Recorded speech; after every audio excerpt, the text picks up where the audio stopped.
ఈ సమయంలో ఒక వాక్య లేఖన భాగం చదువుదాం. యెషయా గ్రంథము 1వ అధ్యాయము 19వ వచనం.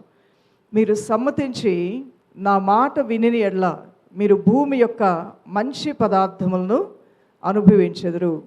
ఎవరు మంచి పదార్థములు భుజిస్తారు? మంచి ఫలాలు ఎవరు పొందుకుంటారు?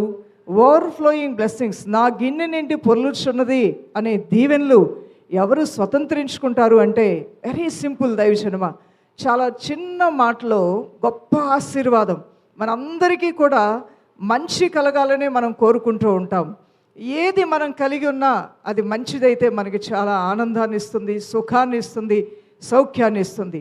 అది పదార్థమైనా మంచిగా ఉండాలి, అది వస్త్రమైనా మంచిగా ఉండాలి, అది కుటుంబ జీవితమైనా మంచిగా ఉండాలి, ఇంటికి వచ్చే కోడలైనా మంచిగా ఉండాలి, అల్లుడైనా మంచివాడై ఉండాలి, మనం చేసే ఉద్యోగమైనా మంచి ఉద్యోగమై ఉండాలి, మనం ఉంటున్న ఇల్లైనా మంచి ఇల్లు ఉంటే చాలు, మంచి ఏరియాలో దొరికితే చాలు, మరి మంచి కుటుంబంలోంచి మా ఇంటికి ఒక అల్లుడు వస్తే చాలు, లేదంటే మాకు అన్ని విషయాల్లో కూడా మేలు జరిగితే అదే చాలండి, ఇంకా మేమేమీ కోరుకోవట్లేదు అని మనలో ప్రతి ఒక్కరూ కూడా అనుకుంటూ ఉంటాం. ప్రియ దైవజనమా, అయితే సర్వశక్తి గల దేవుడు యెషయా గ్రంథం 1వ అధ్యాయము 19వ వచనంలో ఆయన మనందరితో స్పష్టంగా ఈ వాక్కు ద్వారా మాట్లాడుతూ ఉన్నాడు. మరొకసారి ఆ వాక్య లేఖన భాగాన్ని మనం ధ్యానం చేద్దాం.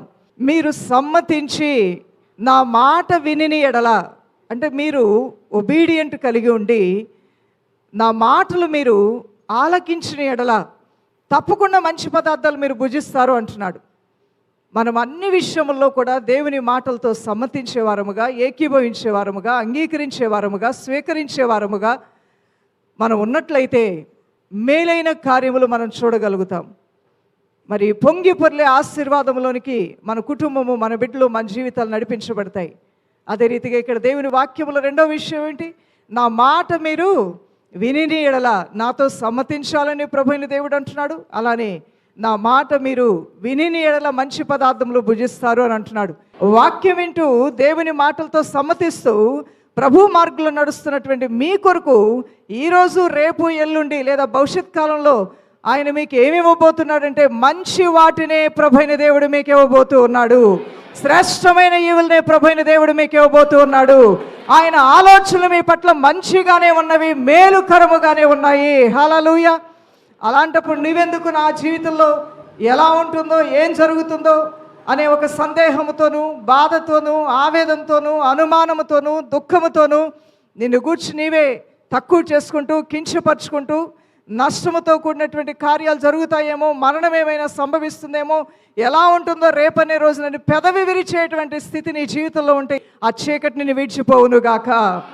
దేవుని యొక్క మాటలను సమ్మతించి ఆయన వాక్కుల్ని వింటున్న వ్యక్తివైతే నీకు కలగబోయేది మేలే దైవజనమా, మంచే నీ దేవుడు నీకు చేయబోతూ ఉన్నాడు. భూమి యొక్క మంచి పదార్థాలను భుజించబోతూ ఉన్నావు. హల్లెలూయా. ఏ భూమి అయితే నీ జీవితంలో నీకు బీడు బారిన స్థితిని ఇచ్చిందో, కరువుని, కాటకాన్ని, కష్టాన్ని, బాధని, దుఃఖాన్ని ఇచ్చిందో ఆ భూమికే దేవుడు ఆజ్ఞాపించబోతున్నాడు.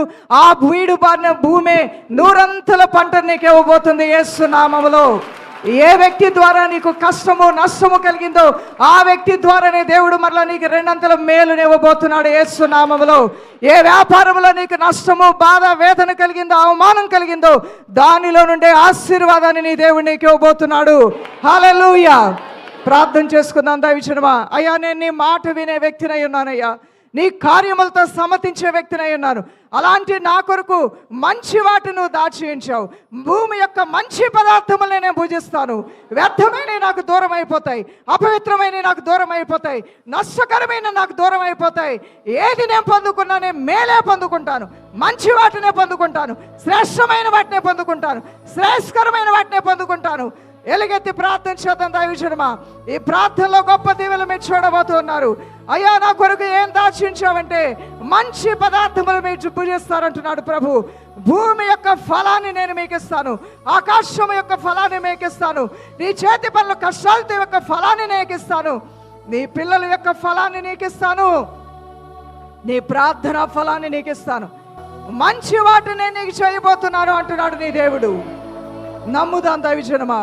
ప్రభు మాటల్ని హృదయపూర్వకంగా స్వీకరిద్దాం, గౌరవిద్దాం దేవుని మాటల్ని, ఘనపరుద్దాం దేవుని వాక్కులని, దేవుని మాటల పట్ల భయము కలిగి ఉందాం. పవిత్రమైన భయము, వణుకుతోనూ భక్తితోనూ భయముతోనూ దైవ కార్యాలని మనపూర్వకంగా హృదయపూర్వకంగా మన అంతరంగంలోనికి చేర్చుకుందాం.